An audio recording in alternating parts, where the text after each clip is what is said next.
Hello बेटा, last class में हम इलेक्ट्रिक करंट, वोल्टेज और उनके बीच में रिलेशन, रेजिस्टेंस के बारे में बात कर चुके हैं।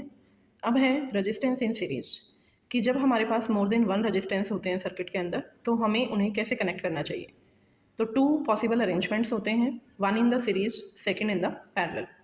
जैसे हम लोग दिवाली के टाइम पर जो लाइट्स लगाते हैं, आजकल जो लाइट आती हैं उनमें अगर बीच में कोई बल्ब ख़राब हो जाता है तो और बल्ब भी जलते रहते हैं। लेकिन पहले क्या होता था कि अगर एक बल्ब बीच में ख़राब हो गया तो आगे की लाइन कंप्लीट बंद हो जाती थी, बल्ब जलना बंद हो जाते थे। तो ऐसा क्यों होता था? क्योंकि वहाँ पर जो रेजिस्टेंस होते हैं वो सीरीज में होते हैं। अगर बीच में सर्किट में कहीं कोई प्रॉब्लम है तो आगे सर्किट में करंट फ्लो नहीं करता। और पैरेलल में क्या होता है कि अगर एक चीज़ कहीं से बंद है तो नेक्स्ट जितने भी हमारे अप्लायंस हैं वो काम करते रहते हैं। तो ये रेजिस्टेंस इन सीरीज है, आप फिगर में देख सकते हैं। यहाँ पर R1, R2 and R3 resistances हैं। एंड जब हम इनको सीरीज में कनेक्ट करते हैं तो सीरीज में क्या होता है, वन बाय वन उनको कनेक्ट कर दिया जाता है। और यहाँ जो वोल्टेज है वो डिस्ट्रीब्यूट होती है। जैसे R1 में वोल्टेज रहेगी V1, R2 में वोल्टेज रहेगी V2 एंड R3 में जो वोल्टेज सप्लाई होगी that will B V3। And यहाँ जो करंट होगा that will be same, means current R1, R2 and R3 में I ही फ्लो करेगा।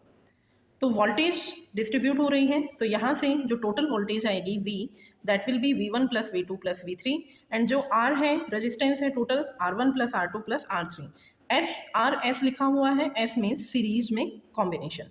तो हम पीछे ओम्स लॉ से कर चुके हैं V इक्वल टू RI। तो टोटल वोल्टेज अगर हमें निकालनी है तो यहाँ हम वैल्यूज पुट कर देंगे। V, क्योंकि वोल्टेज यहाँ डिस्ट्रीब्यूट हो रही है, so we will take V1, V2 and V3। तो total voltage we have V1 plus V2 plus V3। तो V1 की जो वैल्यू रहेगी that will B IR1, V2 IR2 and V3 IR3। तो ये हमारे पास फॉर्मूला आएगा जिसको हम न्यूमेरिकल्स में यूज कर सकते हैं। Now second is resistance in parallel. कि अगर आप पैरेलल कॉम्बिनेशन में रेजिस्टेंसेज अरेंज करते हैं तो यहाँ जो हम रेजिस्टेंस लगाएंगे वो पैरेलली लगाएंगे। जैसे R1, R2 एंड R3। जो करंट फ्लो करेगा वो डिफरेंट करेगा। यहाँ करंट डिस्ट्रीब्यूट होता है end voltage will remain the same, V voltage. And जो करंट होगा R1 के लिए I1, R2 के लिए I2 एंड R3 के लिए I3 करंट रहेगा। तो टोटल जो करंट है I equal to I1 plus I2 plus R3, voltage will be same. तो यहाँ से जो हमारा फॉर्मूला है करंट के लिए, हमने किया था V इक्वल टू RI। तो टोटल करंट अगर हमें निकालना है तो I को हम एक साइड रखेंगे, that will be V by R। अब I1 के लिए क्या रहेगा, I1 equal to V by R1, I2 equal to V by R2 and I3 will be V by R3। तो यहाँ से जो हमारा फॉर्मूला आएगा that will be V by R equal to V by R1 plus V by R2 plus V by R3। And अगर हमें resistance निकालना है पैरेलल में तो उसके लिए फॉर्मूला ये रहेगा 1 by RP equal to 1 by R1 plus 1 by R2 plus 1 by R3। अब अगर न्यूमेरिकल आ जाए R1, R2 एंड R3 के लिए, R1 2 Om, R2 3 ohm and R3 की वैल्यू 4 ओम। अगर हमें टोटल रेजिस्टेंस निकालना है तो उसके लिए क्या रहेगा, 1 by 2 plus 1 by 3 plus 1 by 4। LCM लेंगे, 12 एलसीएम, 6 प्लस 4 प्लस 3। तो टोटल क्या रहेगा, 13 बाई 12। अब ये वैल्यू है हमारी 1 बाई R की, लेकिन हमने निकालना क्या है, R। तो इस वैल्यू को हम रिवर्स कर देंगे 12 बाई 13। तो इस तरह से हम टोटल रेजिस्टेंस निकाल सकते हैं। Next is joules law of heating effect. जब हम करंट सप्लाई करते हैं तो हम देखते हैं कि जो हमारे अप्लायंस हैं वो काम कर रहे हैं, प्लस साथ में वो गर्म हो जाते हैं। तो वो किस वजह से है, हीटिंग इफेक्ट की वजह से। दैट कुछ करंट वार्म में कन्वर्ट हो रहा है and some current is converting in the heat, इसीलिए हमारे वो अप्लायंसेज गर्म होते हैं। तो जो ये हीटिंग इफेक्ट होता है, heat generated in a conductor with voltage V across it and current flowing for the time t। तो यहाँ जो हीट प्रोड्यूस होती है किसी भी रजिस्टर के अंदर, सर्किट के अंदर, वो किस पे डिपेंड कर रही है, it depends on the directly proportional है हमारे हीट। फर्स्ट क्या है, स्क्वायर ऑफ करंट, तो I square. Second directly proportional to resistance, H directly proportional to R। And third is H directly proportional to time. Means जितना ज़्यादा current हम supply करेंगे उसका डबल हमारी क्या हो जाएगी, हीट प्रोड्यूस होगी। एंड रेजिस्टेंस जितना ज़्यादा होगा हीट उतनी ही ज़्यादा प्रोड्यूस होगी। टाइम डिपेंड करेगा डायरेक्टली। यहाँ से जो मैथमेटिकल एक्सप्रेशन आया that is H equal to I square RT। अब हम ओम्स लॉ में कर चुके हैं कि जो हमारा फॉर्मूला था that is V equal to RI। अब R की वैल्यू अगर आप पुट करेंगे, R equal to V by I।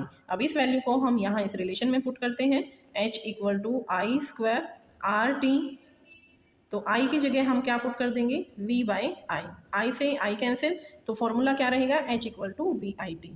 अब यहाँ हमारे ये कुछ अप्लायंसेज हैं जहाँ हम हीटिंग इफेक्ट को ऑब्जर्व करते हैं।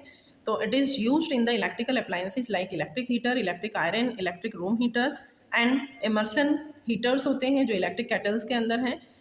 हेयर ड्रायर्स, इनके अंदर हम देखते हैं गर्म हवा निकलती है, तो वो किस पे डिपेंड करता है, आई, आर और टी पर। तो ये सभी अप्लायंसेज के अंदर एक कॉयल होती है, coil of wire, that is known as an element. Different different elements होता है इनके अंदर। तो when electric current flows through the element it becomes hot and gives out heat. The amount of heat produced in a wire depends on its material, length and the thickness. Next is the power, जितनी energy हम use कर रहे हैं किसी भी work को करने के लिए। तो पावर क्या है, rate of consumption of energy, means कितने टाइम में हम उस एनर्जी को यूज कर रहे हैं, दैट इज द पावर। जैसे हम देखते हैं दो बच्चे हैं, एक बहुत जल्दी काम कर लेता है और एक लेट करता है, तो हम क्या कहते हैं कि इसके अंदर पावर ज़्यादा है, मीन्स जो वो वर्क डन किया इन हाउ मच टाइम, जितना जल्दी काम करेगा मीन्स वो ज़्यादा पावरफुल है। तो P का जो फॉर्मूला है P इक्वल टू VI। अब यहाँ से हम वैल्यू पुट कर सकते हैं, ओम्स लॉ को ही हम यूज करेंगे, V इक्वल टू RI। अब यहाँ अगर आप V की वैल्यू पुट करोगे तो यहाँ से हमारा फॉर्मूला आ जाएगा P equal to I square R। And अगर आप I की वैल्यू पुट करेंगे I equal to V by R।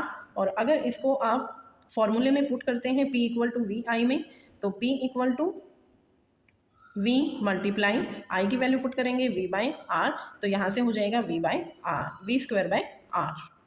तो ये फॉर्मूलाज हम ओम्स लॉ को ही यूज करके निकाल सकते हैं। हमें सिर्फ इतना याद रखना है कि जो P है, पावर है, वो VI के इक्वल होता है and it's equal to work by time.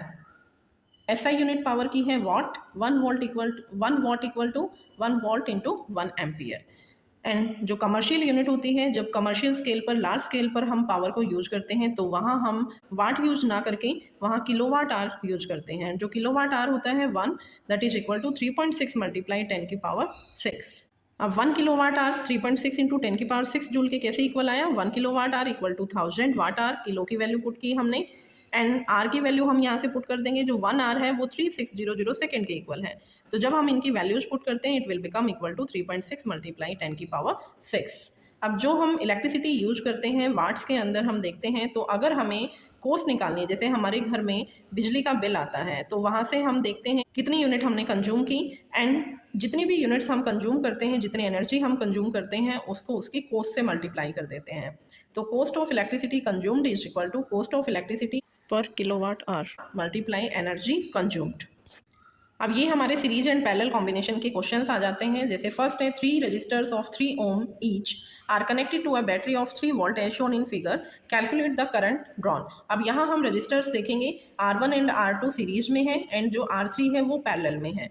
तो टोटल अगर हमें रेजिस्टेंस निकालना है, पहले सीरीज वालों को हम ऐड कर देंगे, R dash R1 plus R2 3 plus 3 6 ओम। अब ये जो 6 ओम यहाँ से वैल्यू आई वो 6 ओम एंड जो R3 है they are in the parallel.